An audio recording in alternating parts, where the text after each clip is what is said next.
Quem é o meio atacante argentino especulado por lá como possível reforço do Palmeiras? Vídeo de hoje do canal do Nicola traz mais detalhes e fala sobre uma suposta proposta por Luiz Araújo, atacante do Flamengo que se recupera de contusão. Preciso contar também sobre a enorme ciumeira contra Fred Luz, CEO do Corinthians, cujo salário é dos mais altos. Ele rachou de vez a política alvinegra, aumentando os rumores de impeachment do presidente Augusto Melo.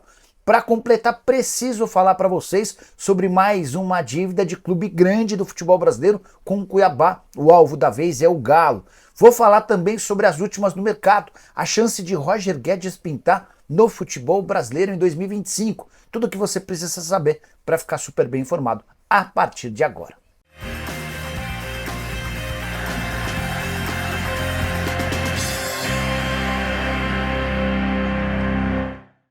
Fala aí pessoal, sou Jorge Nicola, bem-vindos a mais um vídeo do canal. Sempre bom ter vocês por aqui, sem perder tempo. Pedir para deixar like, se inscrever no canal e ativar todas as notificações e lembrar que a partir das 7 da noite tem programa do Nicola ao vivo. Você manda a sua pergunta, eu respondo o que eu não souber, estarei com o WhatsApp aberto para repassar para as minhas fontes. Combinado?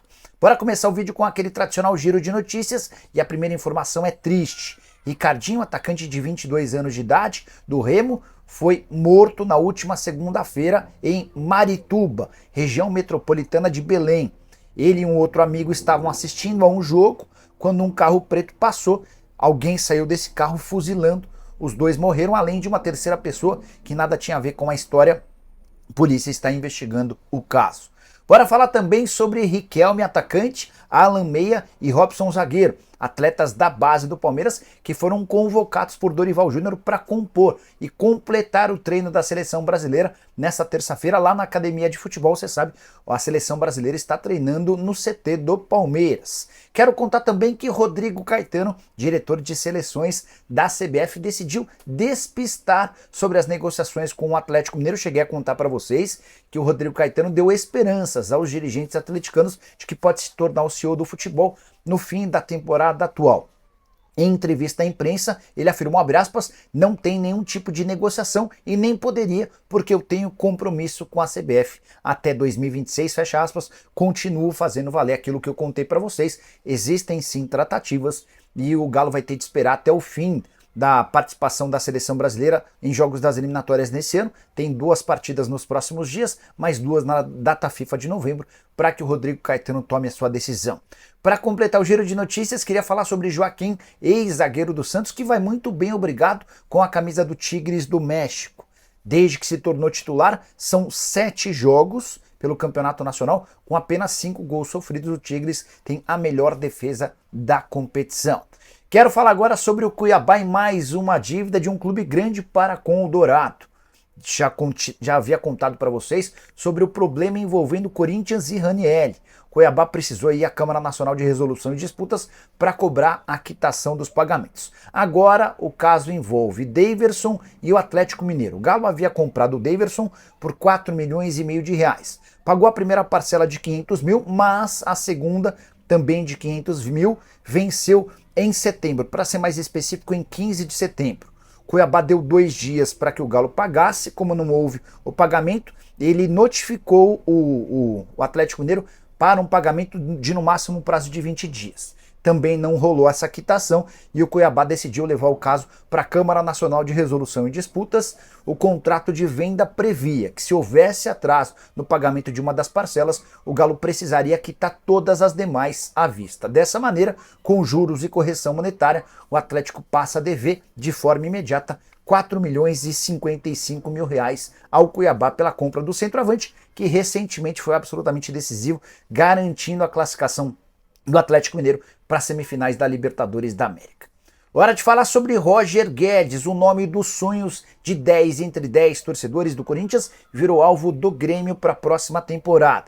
E o tricolor gaúcho tem um grande trunfo, a presença do empresário Celso Rico, que mexe com arroz, um dos homens mais ricos do Rio Grande do Sul, velho apoiador da diretoria do Grêmio. Ele se colocou à disposição para ajudar na contratação do atleta. Mas, ainda que tenha esse aporte financeiro, o Grêmio sabe da dificuldade de repatriar o atacante, que vai muito bem com a camisa do Al Rayyan. Lá no Catar, desde que foi contratado, ele já soma 28 gols em apenas 35 partidas. A primeira temporada foi espetacular.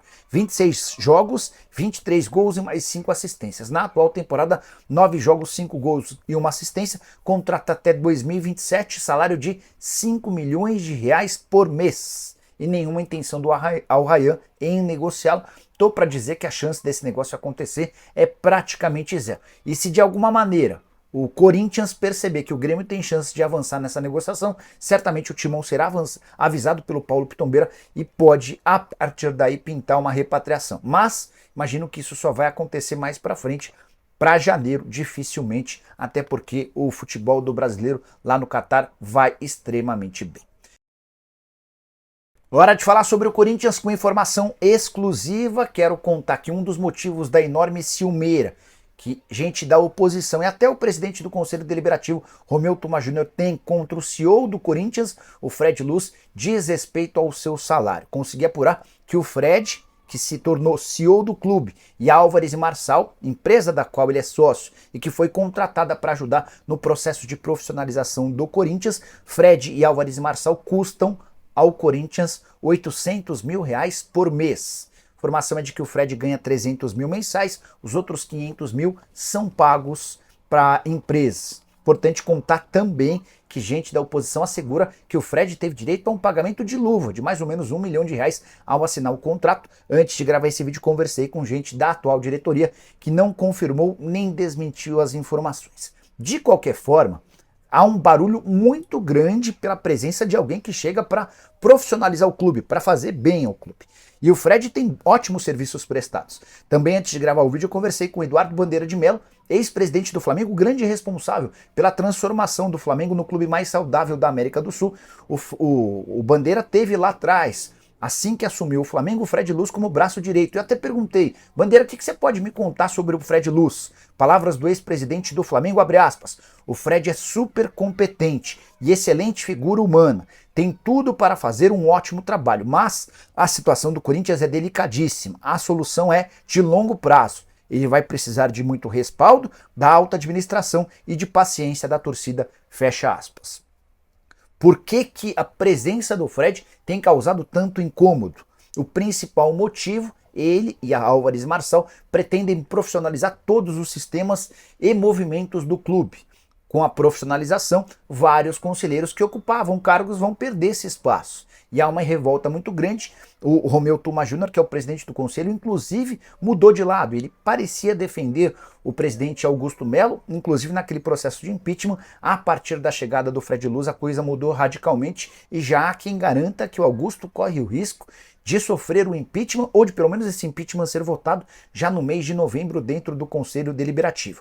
Nessa segunda-feira houve uma reunião pesada com várias acusações de membros do Conselho Deliberativo para contra o presidente, que decidiu se calar e não respondeu a nenhuma dessas reivindicações e também acusações. Só para completar sobre o Corinthians, deixo eu trazer informações divulgadas pelo UOL que tem repercutido bastante. O pessoal descobriu um relatório feito pela oposição que indica que, em média, 1.600 ingressos para cada jogo do Corinthians como mandante são repassados para sócios do Corinthians no Parque São Jorge, antes mesmo desses ingressos estarem à disposição do fiel torcedor. Até aí nenhuma novidade, eu já havia contado para vocês que esse movimento existia. O pior vem agora, 28% dessa carga de 1.600 ingressos seriam alvo de uma fraude, porque estão sendo repassados para pessoas que não são sócias do Corinthians. Outros 4% são destinados a sócios inadimplentes, aqueles que estão com mensalidades atrasadas. Como é que isso pode ser feito? De acordo com o UOL, durante o repasse desses ingressos, um sistema está sendo desligado, para que você não possa constatar se o sócio está adimplente e, pior, se esse sócio é sócio ou se nem faz parte do grupo de sócios do Corinthians.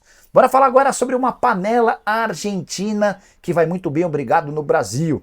Relatos e fotos divulgadas nas redes sociais indicaram que Verratti, atacante do Vasco, Alcaraz, meio atacante, e Rossi, goleiro do Flamengo, e Emiliano Dias, o auxiliar técnico do técnico Ramon Dias no Corinthians, decidiram passar esse período de folga viajando juntos. Eles todos registraram fotos num passeio de barco ao lado das esposas e dos filhos. O que chama a atenção é que não há muita relação, né, entre o Alcaraz e o Verratti, o Rossi e o Emiliano Dias, mas tudo se encaixa.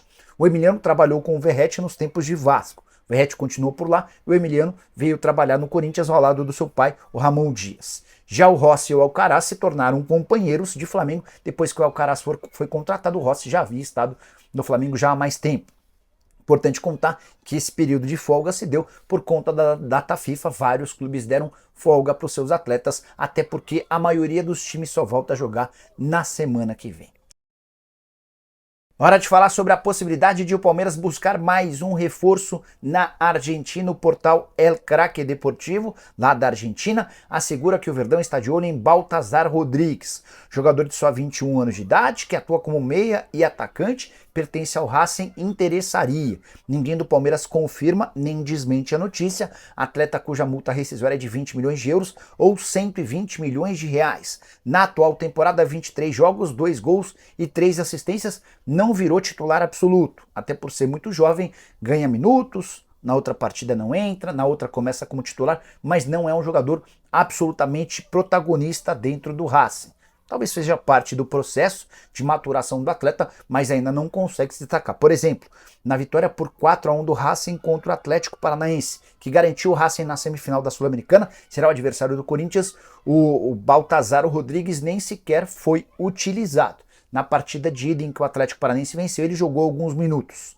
Na soma dos jogos desde que ele se tornou profissional, 57 partidas, 7 gols e 4 assistências. Queria muito saber a sua opinião. Você acha que o Palmeiras precisa contratar jogadores prontos, já titulares absolutos, ou dá para fazer apostas? Já usa o espaço para comentário, deixa registrada a sua opinião, beleza?